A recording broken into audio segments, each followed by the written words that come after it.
Livro Jesus Cristo nos seus mistérios, Dom Columba Marmion. Capítulo 17. O coração de Jesus. Festa do Sagrado Coração. A fé que devemos ter na plenitude do amor e o Sagrado Coração como símbolo deste amor. Tudo o que possuímos no domínio da graça nos vem de Jesus Cristo. É da sua plenitude que todos nós recebemos. Ele derrubou um muro de separação que nos impedia de chegar até Deus, e com abundância infinita mereceu para nós todas as graças. Divina cabeça do corpo místico, tem o poder de nos comunicar o espírito dos seus mistérios para nos transformar em si. Quando consideramos estes mistérios de Jesus, qual das suas perfeições vemos brilhar neles de modo particular? O amor. O amor realizou a encarnação. Por nós homens e para nossa salvação, desceu dos céus e se encarnou pelo Espírito Santo. Foi o amor que fez Jesus Cristo nascer numa carne passível e enferma. Inspirou a obscuridade da sua vida oculta, alimentou o zelo da sua vida pública.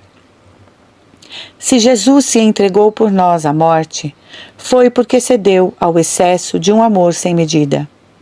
Se ressuscitou, foi para nossa justificação.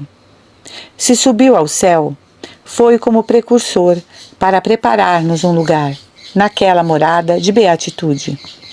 Enviou o Espírito Consolador para não nos deixar órfãos.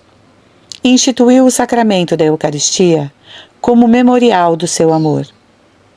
Todos estes mistérios têm a sua origem no amor.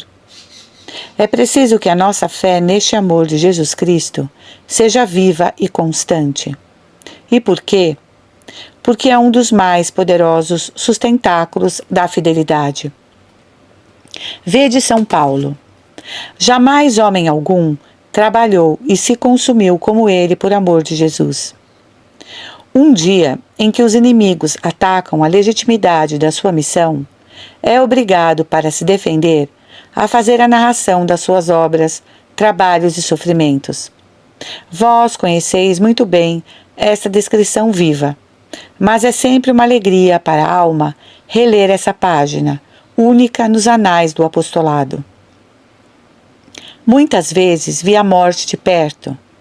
5 vezes sofri o suplício de flagelação. 3 vezes fui vergastado e uma apedrejado. 3 vezes naufraguei. Passei um dia e uma noite no fundo do mar. E as minhas viagens inúmeras, cheias de perigos, perigos por parte dos salteadores, perigos por parte dos meus patrícios, por parte dos infiéis, perigos nas cidades, perigos nos desertos, perigos no mar. Os meus trabalhos e sofrimentos, as minhas numerosas vigílias, as torturas da fome e da sede, os múltiplos jejuns, o frio, a nudez. E sem falar de tantas outras coisas, lembrarei as minhas preocupações diárias, a solicitude de todas as igrejas que fundei. Em outro lugar, aplica a si as palavras do salmista. Por amor de vós, Senhor, todos os dias somos entregues à morte. Somos considerados como ovelhas destinadas ao matadouro. Não obstante, acrescenta logo a seguir. Mas em todos estes perigos saímos vencedores. E onde encontra ele o segredo desta vitória? Perguntai-lhe por que suporta tudo, até mesmo o tédio de viver. Por que é que em todas essas provações permanece unido a Cristo com tão inabalável firmeza que nem a tribulação, nem a angústia, nem a perseguição, nem a fome, nem a espada o podem separar de Jesus? Responder-vos-á: por amor daquele que nos amou. O que o sustenta, fortalece, anima e estimula é a profunda convicção do amor que Jesus Cristo lhe tem. Me amou e se entregou por mim. De fato, o sentimento que nele faz crescer esta ardente convicção é o de não querer mais viver para si. ele que blasfemou o nome de Deus e perseguiu os cristãos. Quer viver para aquele que o amou a ponto de dar a própria vida por ele. O amor de Cristo nos constrange. Por isso, me entregarei por ele. De bom grado, me sacrificarei sem reserva, sem conta. Esgotar-me-ei pelas almas que são conquista sua. Esta convicção de que Jesus Cristo o ama explica realmente toda a obra do grande apóstolo. Não há nada que tanto incite ao amor como saber-se e sentir-se amado. Todas as vezes que pensamos em Jesus Cristo, diz Santa Teresa, lembremo-nos do amor com que nos cumulou de benefícios. O amor chama o amor.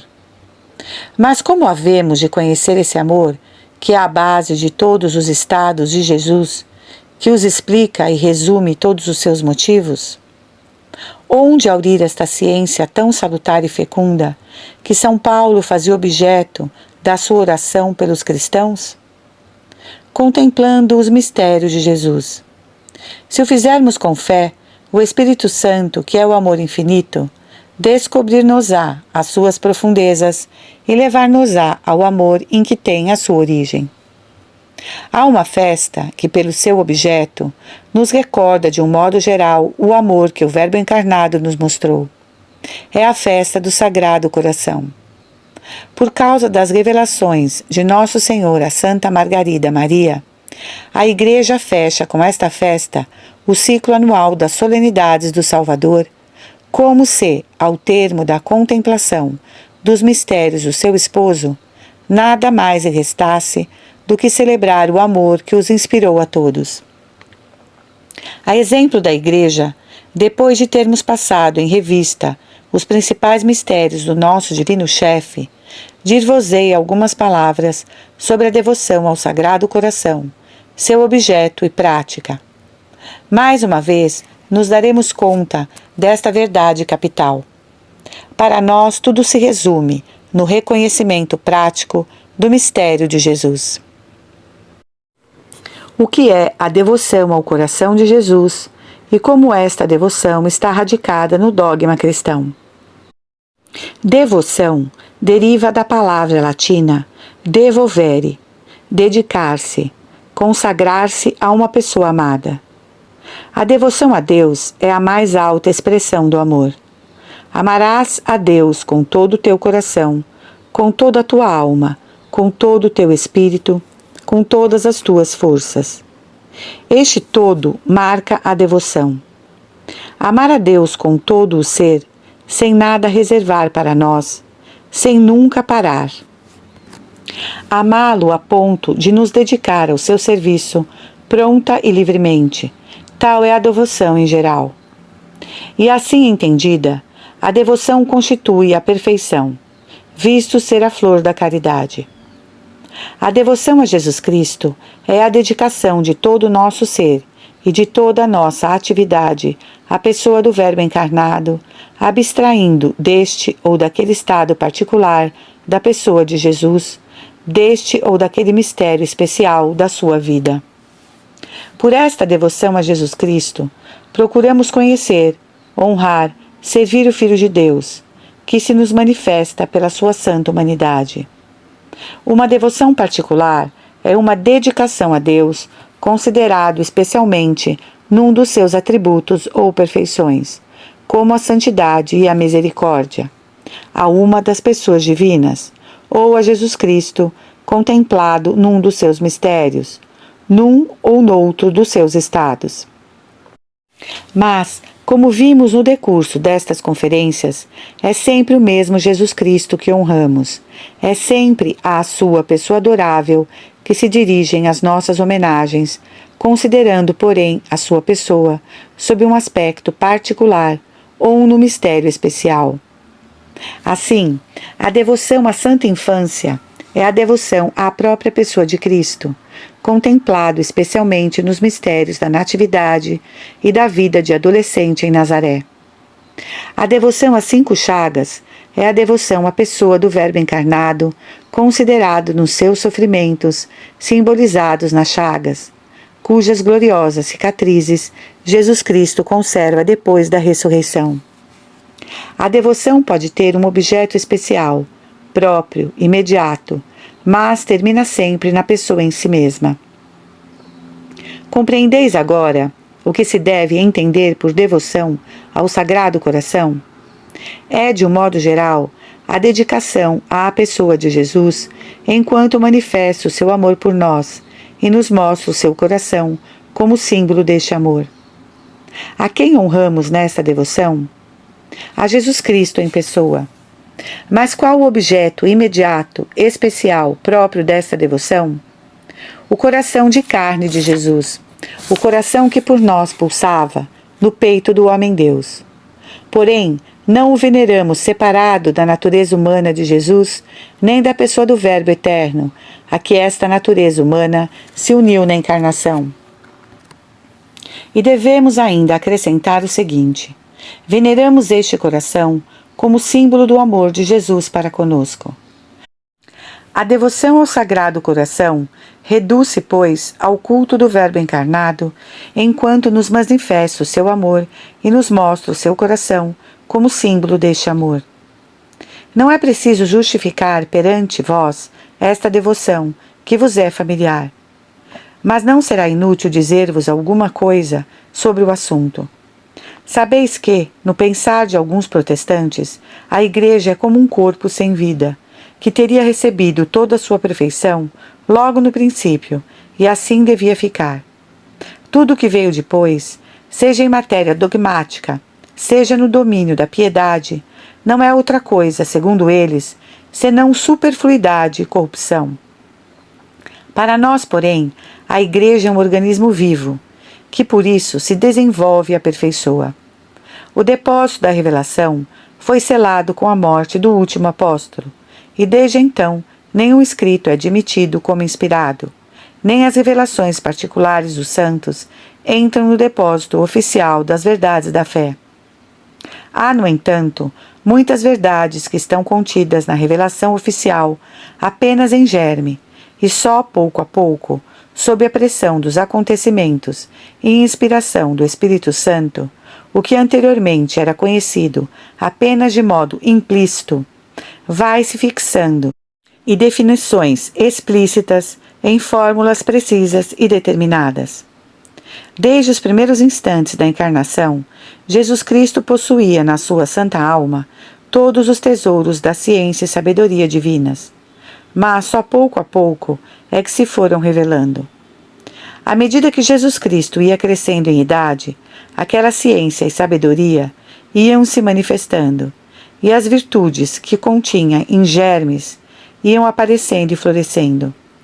Algo de análogo se passa com a Igreja, corpo místico de Cristo.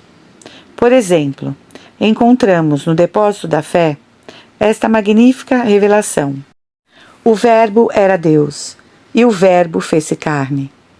Esta revelação contém tesouros que só pouco a pouco se foram apresentando em toda a sua luz, como uma semente que se transformou em frutos de verdade para aumentar o nosso conhecimento de Jesus Cristo.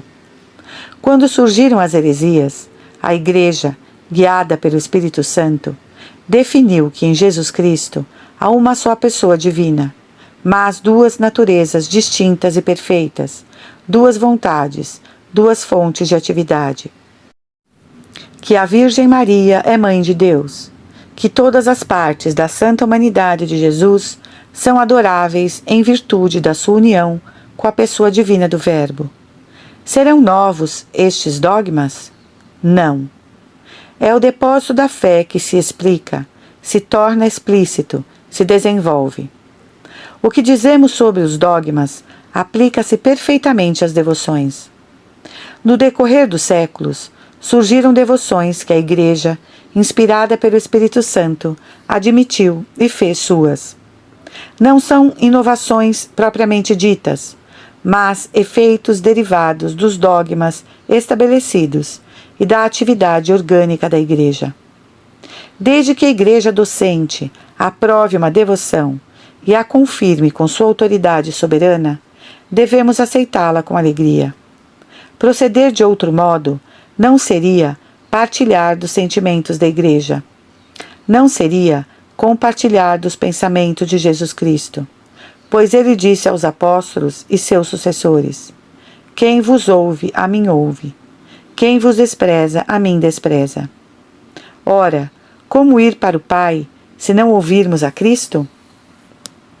Relativamente moderna, sob a forma que reveste atualmente, a devoção ao Sagrado Coração tem as suas raízes dogmáticas no depósito da fé. Estava contida em germe nas palavras de São João: o Verbo fez-se carne e habitou entre nós. Levou ao último extremo o amor que tinha pelos seus. Com efeito, o que é a encarnação? É a manifestação de Deus. É Deus que se revela pela humanidade de Jesus. Nova luz do teu fulgor brilhou aos olhos de nossa mente. É a revelação do amor divino ao mundo. Deus amou o mundo a ponto de lhe dar o seu Filho único. E ninguém tem maior amor do que aquele que dá a sua vida por seus amigos. Toda a devoção ao Sagrado Coração está contida em germe nestas palavras de Jesus. E para mostrar que este amor atingiu o mais elevado grau, Jesus Cristo quis que, logo depois de exalar o último suspiro na cruz, o seu coração fosse atravessado pela lança de um soldado. Como vamos ver, o amor que nesta devoção é simbolizado pelo coração é, antes de mais nada, o amor criado de Jesus. Mas como Jesus Cristo é o Verbo encarnado, os tesouros deste amor criado manifestam as maravilhas do amor divino do Verbo eterno. Vede a que profundezas do depósito da fé essa devoção lança suas raízes. Longe de ser uma adulteração ou corrupção, é uma adaptação, ao mesmo tempo simples e magnífica, das palavras de São João sobre o Verbo que se fez carne e se imolou por amor de nós. Os diversos elementos da devoção ao coração de Jesus. Se examinarmos os diversos elementos deste culto, veremos o quanto ele se justifica. O objeto próprio e direto é o coração físico de Cristo. Esse coração é de fato digno de adoração. Por quê? Porque fez parte da natureza humana, e o Verbo se uniu a uma natureza perfeita, perfeito homem. A mesma adoração que prestamos à pessoa divina do Verbo abrange tudo o que lhe está pessoalmente unido, tudo que subsiste nela e por ela. Isto é verdade relativamente à natureza humana de Jesus na sua totalidade, e é verdade com relação a cada uma das partes de que essa natureza se compõe. O coração de Jesus é o coração de Deus. Mas este coração, que veneramos e adoramos nesta humanidade unida à pessoa do Verbo, serve aqui de símbolo. Símbolo de quê? Do amor. Na linguagem corrente, o coração é considerado como símbolo do amor.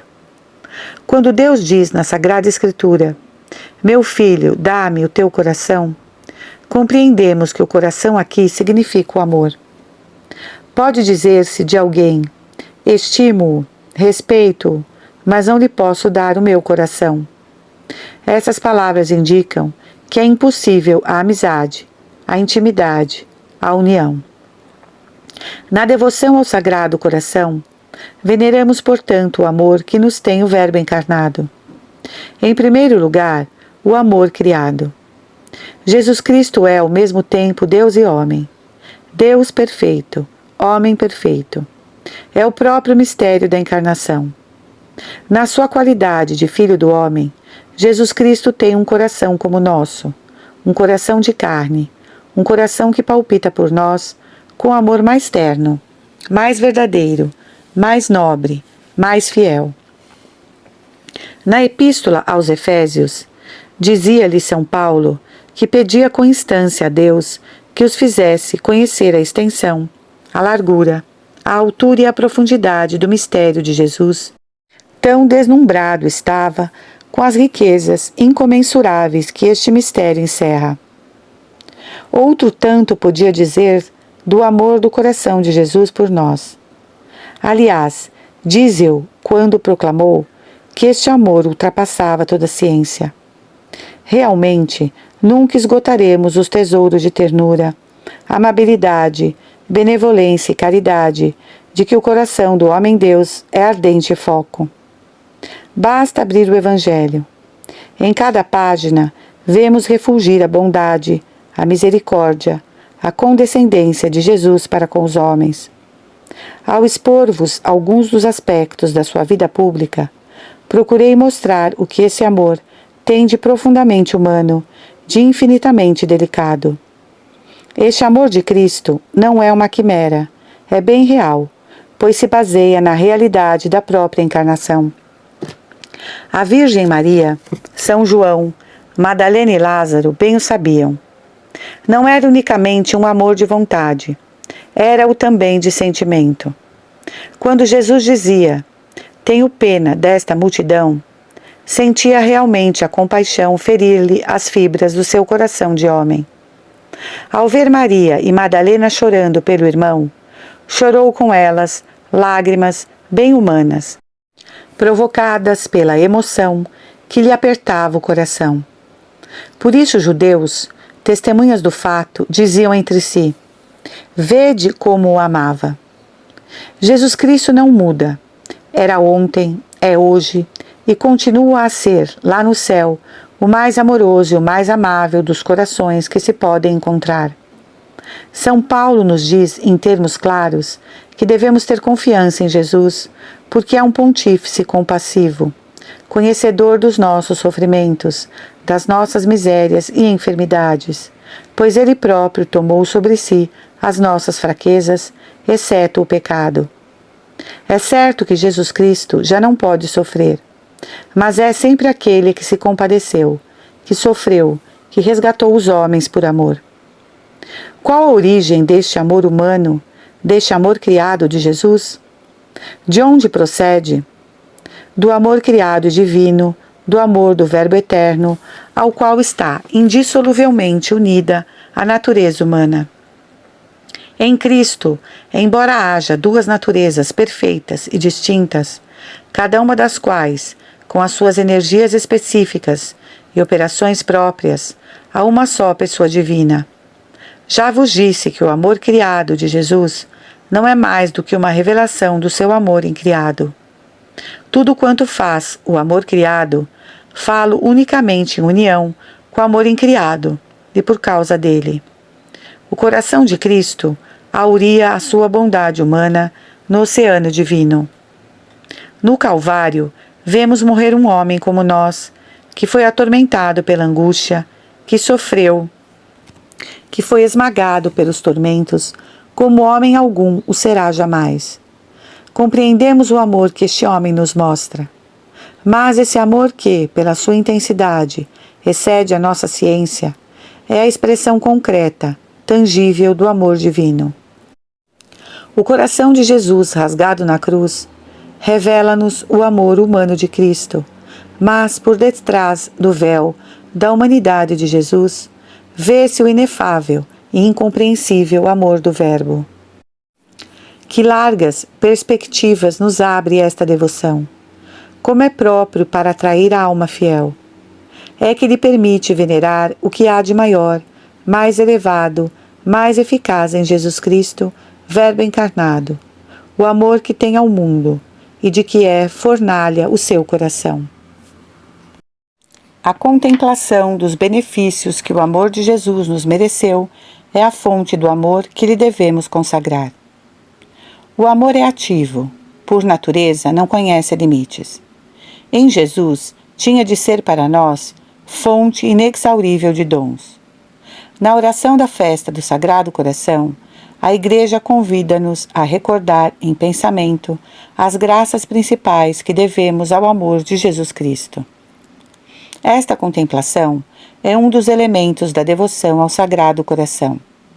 Afinal, como poderíamos honrar um amor cujas manifestações nos são desconhecidas? Este amor, como dissemos, é o amor humano de Jesus, revelação do amor incriado. A este amor incriado, comum ao Pai e ao Espírito Santo, devemos tudo. Não há dom que não tenha nele o seu princípio mais profundo. Quem tirou os seres do nada? O amor. Canta-se no hino da festa. A terra, o mar, os astros são obras do amor. Mais ainda do que a criação, a encarnação é obra do amor. Foi ele que fez descer o Verbo dos esplendores dos céus para uni-lo a uma natureza fraca e mortal. Mas os principais benefícios que devemos recordar são a redenção pela paixão e a instituição dos sacramentos, sobretudo a Eucaristia. Devemo-los ao amor humano de Jesus, tanto como ao seu amor incriado. Ao contemplarmos estes mistérios, vimos já que amor profundo e ardente eles traduzem. Nosso Senhor mesmo dizia: ninguém tem maior amor do que aquele que dá a vida pelos seus amigos. Ele chegou a esse ponto. Muitas virtudes brilham na sua paixão, mas foi o amor que atingiu nela o seu apogeu. Eram precisos nada menos do que excessos de amor para voluntariamente se submeter, em cada uma das fases da paixão, a abismos de humilhações e opróbrios, de sofrimentos e dores. E do mesmo modo que o amor operou a nossa redenção, instituiu igualmente os sacramentos, pelos quais os frutos do sacrifício de Jesus hão de ser aplicados a toda a alma de boa vontade. Santo Agostinho chama a atenção para a expressão propositadamente escolhida pelo evangelista para nos fazer conhecer a ferida feita pela lança no lado de Jesus morto na cruz. O escritor sagrado não diz que a lança bateu ou feriu, mas sim que abriu o lado do Salvador. Era a porta da vida que se abria, diz o grande doutor.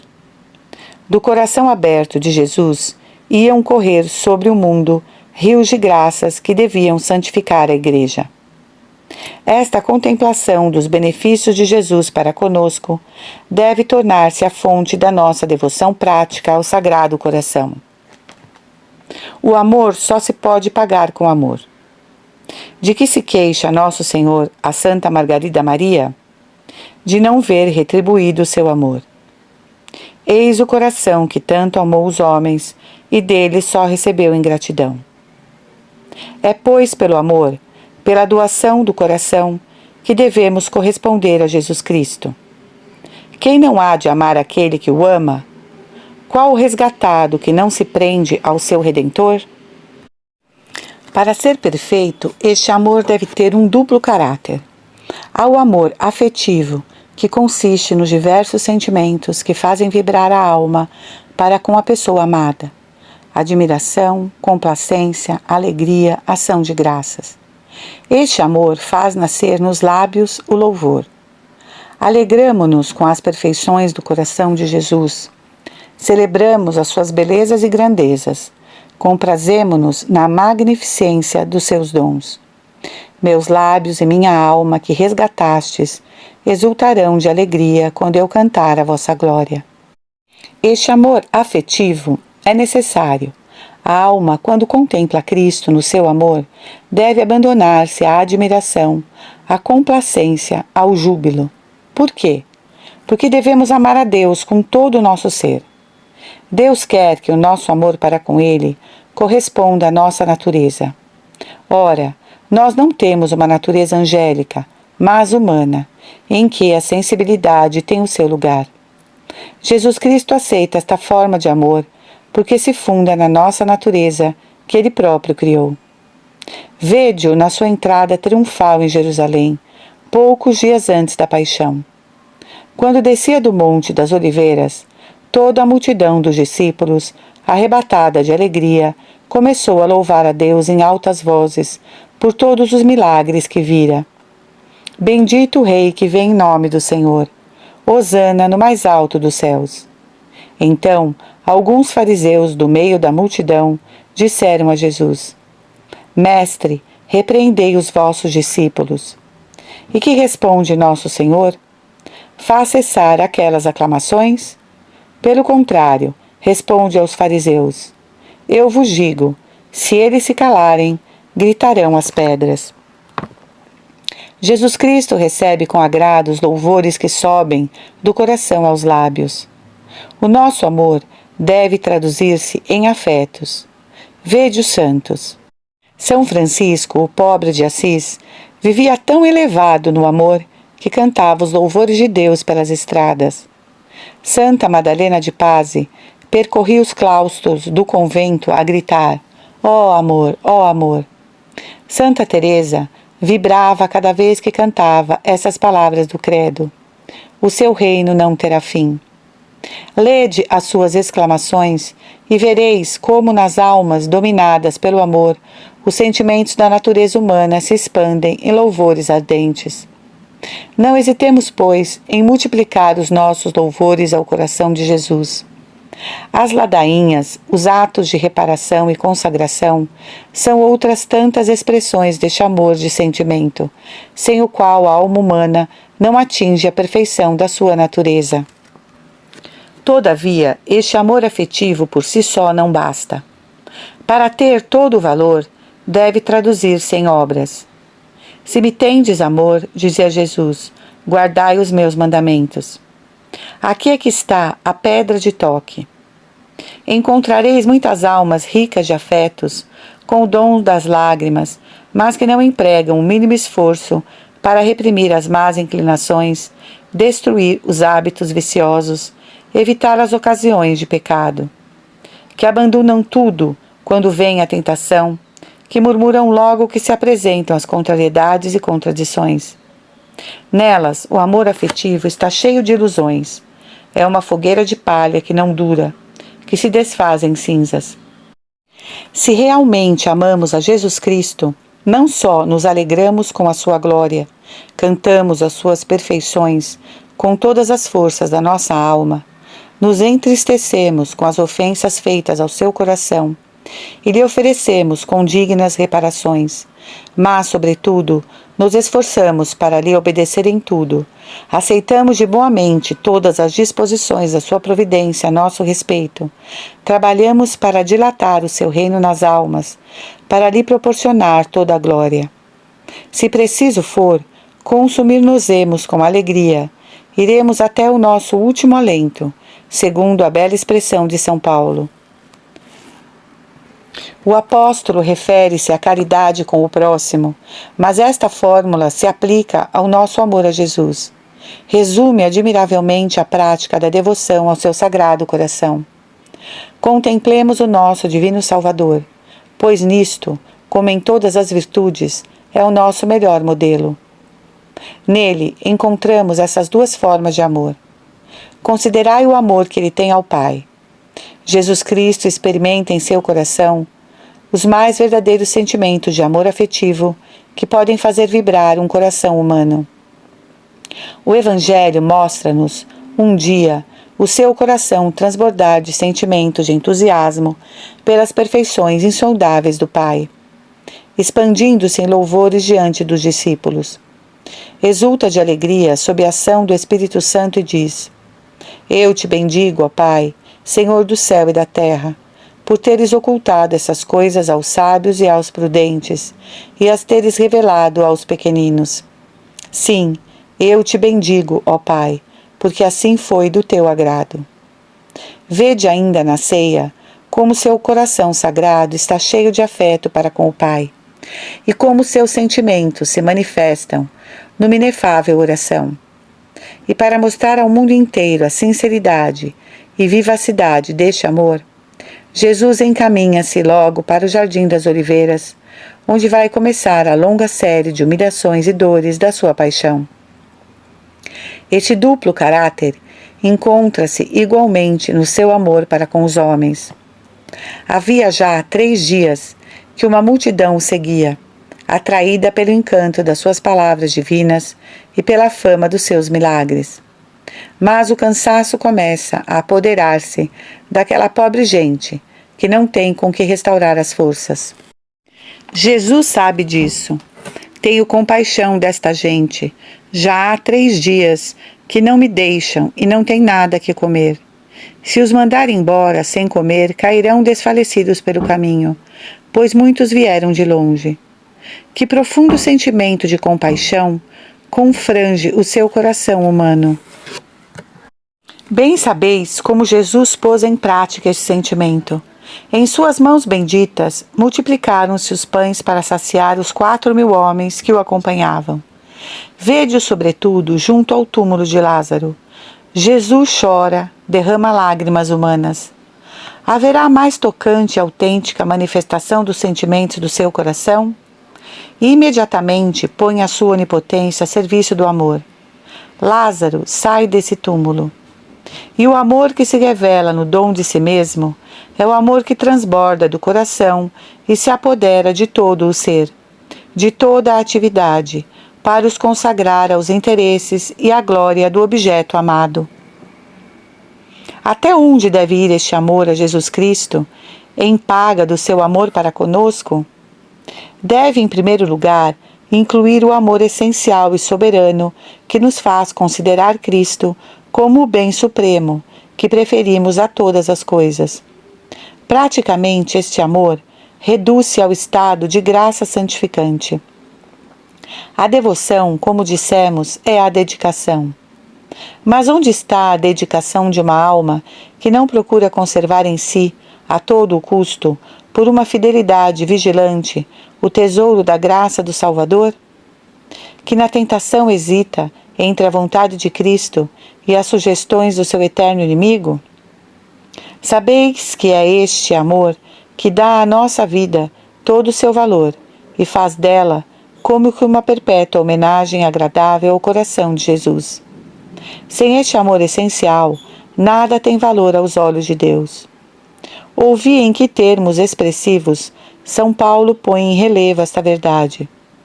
Ainda que eu fale a linguagem dos anjos e dos homens, se não tiver caridade, serei apenas um bronze que ressoa, um símbolo que retine.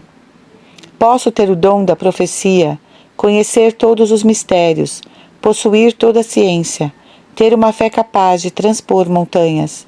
Se não tiver caridade, nada sou. Mesmo que distribua todos os meus bens aos pobres, entregue o meu corpo às chamas. Se não tiver caridade, de nada me serve tudo isso. Por outras palavras, não posso ser agradável a Deus se não tiver em mim aquela caridade essencial pela qual me uno a Ele como ao soberano bem. É mais que evidente que não pode existir verdadeira devoção onde não há este amor. Depois, habituemo-nos a fazer tudo por amor, mesmo as coisas mais insignificantes, para agradar a Jesus Cristo. Trabalhar, aceitar os sofrimentos e as dores, cumprir os deveres do próprio estado por amor, para agradar a nosso Senhor, em união com os sentimentos do seu coração, enquanto vivia neste mundo, constitui uma excelente prática de devoção ao Sagrado Coração. Toda a nossa vida lhe é assim dedicada, por uma orientação cheia de amor. De resto, é isto que dá à nossa vida um aumento de fecundidade. Como sabeis, todo ato de virtude, humildade e obediência, feito em estado de graça, possui o seu mérito próprio. Mas quando este ato é regido pelo amor, redobra de beleza e eficácia. Sem perder nada do seu valor próprio, adquire também o mérito de um ato de amor. Senhor, cantava o salmista, a rainha está sentada à vossa direita, ornada de um vestido de ouro e roupagens multicores. A rainha é a alma fiel, em quem Jesus Cristo reina pela graça. Está sentada à direita do rei, com vestido tecido de ouro, que significa o amor. As cores variadas simbolizam as diferentes virtudes. Cada uma delas conserva o seu reflexo, mas o amor, que delas é a fonte profunda, realça-lhes o brilho. Assim, o amor reina como soberano em nosso coração, para orientar todos os seus movimentos para a glória de Deus e de seu Filho. Preciosa vantagem da devoção ao Sagrado Coração faz-nos tomar a verdadeira atitude que deve caracterizar as nossas relações com Deus. Assim como o Espírito Santo não chama todas as almas a brilhar de igual modo pelas mesmas virtudes, assim também, em matéria da devoção particular, lhes deixa uma santa liberdade que por nosso lado devemos cuidadosamente respeitar. Algumas almas sentem-se levadas a venerar especialmente os mistérios da infância de Jesus. Outras são atraídas pelos encantos interiores da sua vida oculta. Outras ainda não podem privar-se da meditação da paixão. Todavia, a devoção ao Sagrado Coração é daquelas que nos devem ser mais caras. Por quê? Porque honra Jesus Cristo, não num dos seus estados ou mistérios particulares, mas na generalidade e na totalidade do seu amor. Daquele amor em que todos os mistérios têm a sua mais profunda explicação. Ainda que especialmente e nitidamente caracterizada, esta devoção reveste algo de universal. Ao honrar o coração de Jesus, não é a Jesus menino, adolescente ou vítima que se dirigem às nossas homenagens, mas a pessoa de Jesus na plenitude do seu amor. Além disso, a prática geral desta devoção tende, em última análise, a pagar a Nosso Senhor amor com amor, a tomar toda a nossa atividade para saturá-la de amor, a fim de ser agradável a Jesus Cristo.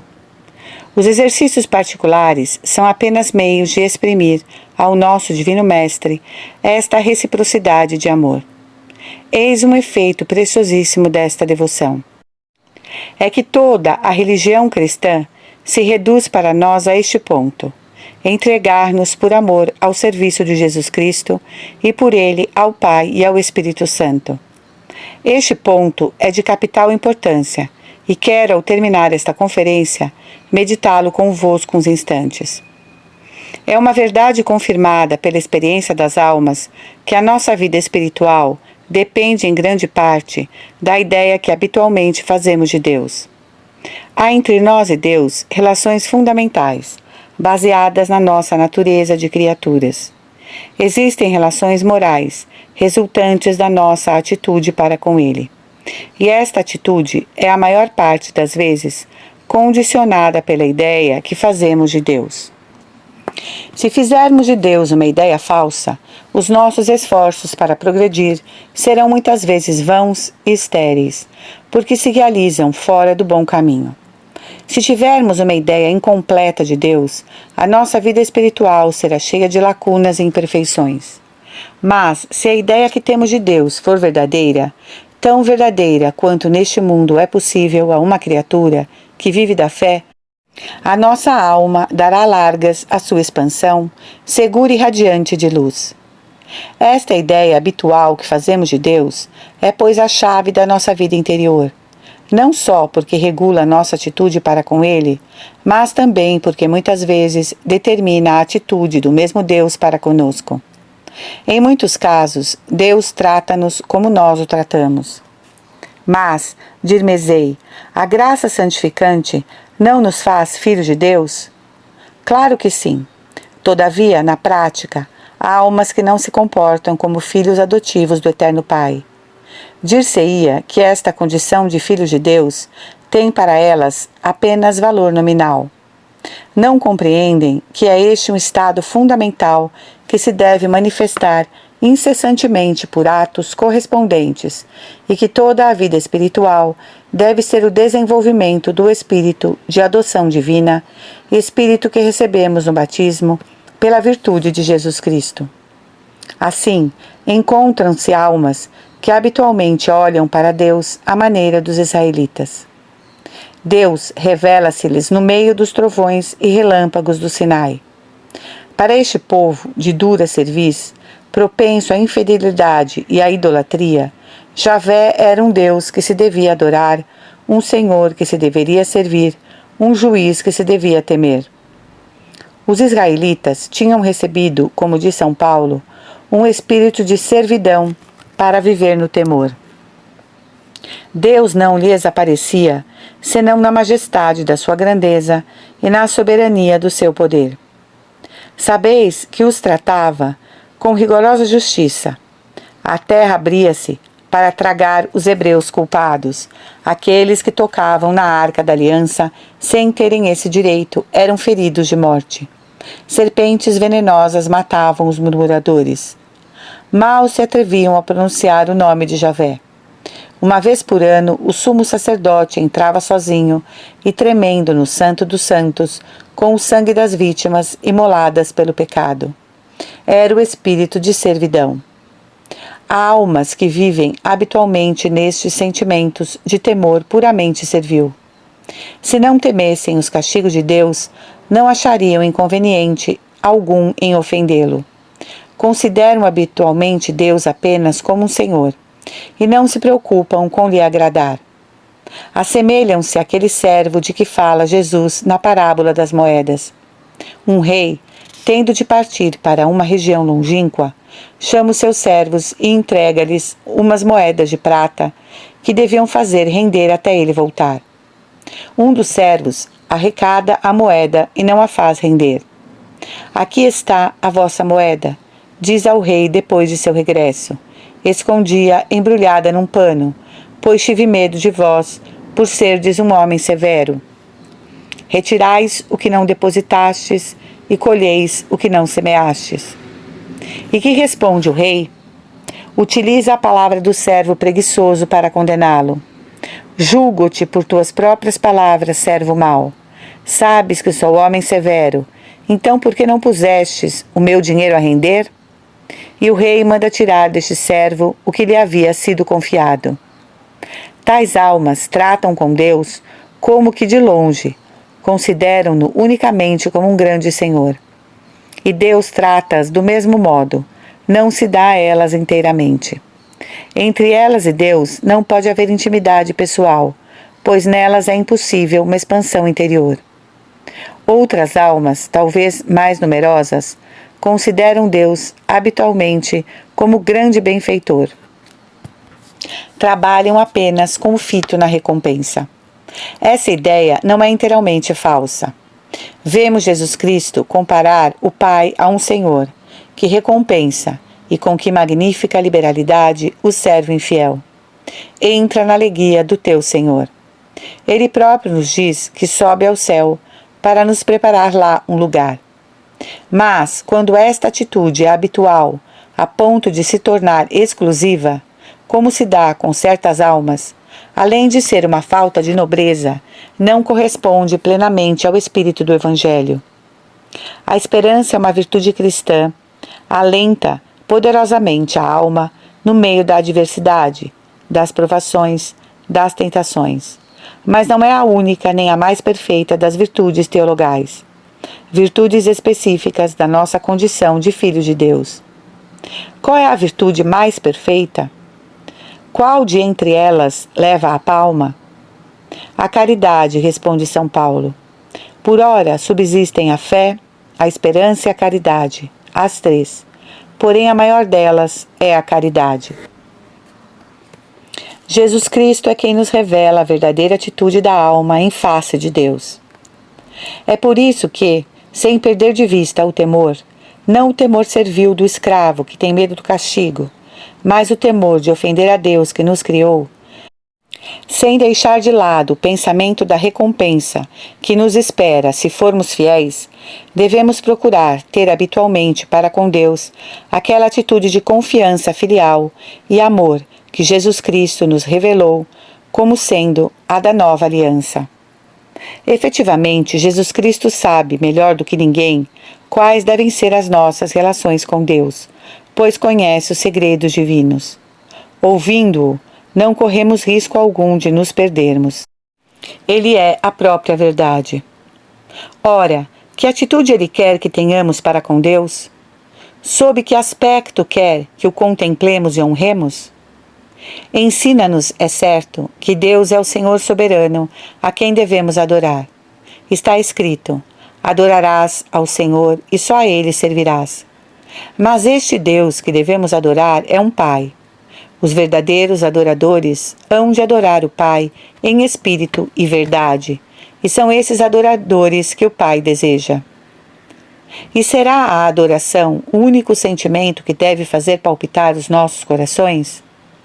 Constituirá ela a única atitude que devemos ter diante deste Pai, que é Deus? Não. Jesus Cristo ajunta-lhe o amor, um amor pleno, perfeito, sem reserva nem restrição. Quando lhe perguntaram qual era o maior dos mandamentos, o que é que respondeu? Amarás ao Senhor teu Deus com todo o coração, com todo o espírito, com toda a alma, com todas as forças. Amarás, amor de complacência, para com este Senhor de tão grande majestade, para com este Deus de tão elevada perfeição. Amor de benevolência, com que se procura a glória daquele que é objeto desse amor. Amor recíproco para com Deus, que primeiro nos amou. Deus quer, portanto, que as nossas relações com Ele estejam impregnadas de reverência e ao mesmo tempo de profundo amor. Sem a reverência, o amor corre perigo de degenerar em negligência grosseira, altamente perigosa. Sem o amor que nos impele com todo entusiasmo para o Pai, a alma vive no erro e faz um ultraje ao dom divino. E para conservar em nós estes dois sentimentos, aparentemente contraditórios, Deus comunica-nos o Espírito do seu Filho Jesus, que pelos dons de temor e piedade harmoniza em nós, na justa proporção que reclamam, a mais íntima adoração com o mais terno amor. A prova de que sois filhos é que Deus enviou aos vossos corações o Espírito de seu Filho. É este o Espírito que, segundo os ensinamentos do próprio Jesus, deve reger e governar toda a nossa vida. É o Espírito de adoção da nova aliança, que São Paulo opôs ao espírito de completa escravidão da antiga lei. Perguntar-me-eis, talvez, a razão desta diferença. É que desde a encarnação, Deus vê a humanidade no seu Filho Jesus. Por causa dele, envolve toda a humanidade no mesmo olhar de complacência de que é objeto seu Filho, nosso irmão mais velho. Por isso quer que, como ele, com ele, por ele, vivamos como filhos muito amados. Dir-me-ei ainda, como é possível amar a Deus que não vemos? Ninguém jamais viu Deus. É verdade que a luz divina é inacessível neste mundo. Deus, porém, revelou-se-nos em seu Filho Jesus, o único que possui a imortalidade e habita em luz inacessível. O Verbo encarnado é a revelação autêntica de Deus e das suas perfeições, e o amor que Jesus Cristo nos mostrou não é mais do que a manifestação do amor que Deus nos tem. Com efeito, o amor de Deus é em si incompreensível, ultrapassa completamente nosso entendimento. Não entra no espírito do homem conceber o que é Deus. Nele as perfeições não são distintas da natureza. O amor de Deus é o próprio Deus. Deus é amor. Como poderemos então ter uma ideia verdadeira do amor de Deus? Vendo a manifestação tangível de Deus. E que manifestação é esta? A humanidade de Jesus.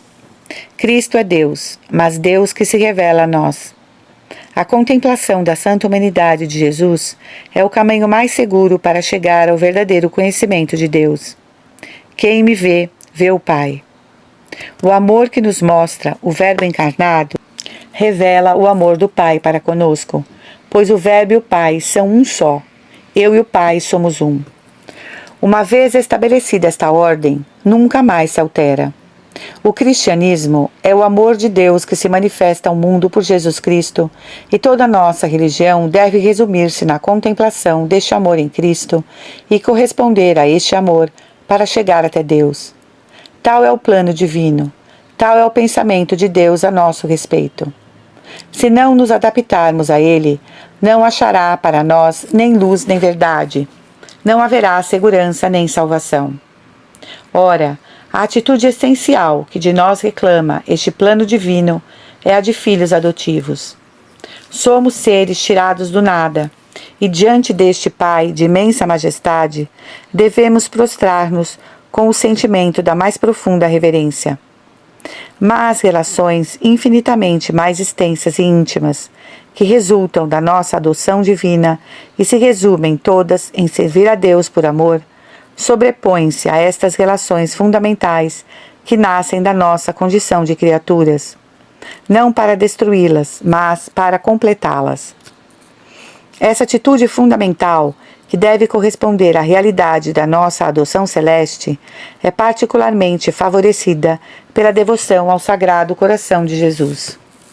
Fazendo-nos contemplar o amor humano de Cristo para conosco, esta devoção introduz-nos nos segredos do amor divino, inclinando as nossas almas a reconhecê-lo por uma vida toda movida pelo amor. Conserve em nós aqueles sentimentos de piedade filial que devemos ter para com o Pai. Quando recebemos nosso Senhor na Sagrada Comunhão, possuímos em nós este coração divino, que é uma fornalha de amor. Peçamos-lhe instantemente que nos faça compreender este amor, pois nisto um raio de luz do alto é mais eficaz do que todos os raciocínios humanos. Peçamo-lhe que acenda em nós o amor à sua pessoa. Se por uma graça do Senhor, dizia Santa Teresa, o seu amor se gravar um dia no nosso coração, tudo nos será fácil. Rapidamente, sem a menor dificuldade, chegaremos às obras. Se este amor à pessoa de Jesus estiver em nosso coração, dele nascerá a nossa atividade. Poderemos encontrar dificuldades, ser submetidos a grandes provações, sofrer violentas tentações, mas se amarmos a Jesus Cristo, essas dificuldades, essas provações, estas tentações, achar-nos-ão firmes. As torrentes não poderiam extinguir o amor. Porque quando o amor de Jesus Cristo nos impele, já não queremos viver para nós mesmos, mas para aquele que nos amou e que morreu por nós, a fim de que os que vivem já não vivam para si, mas para aquele que por eles morreu e ressurgiu.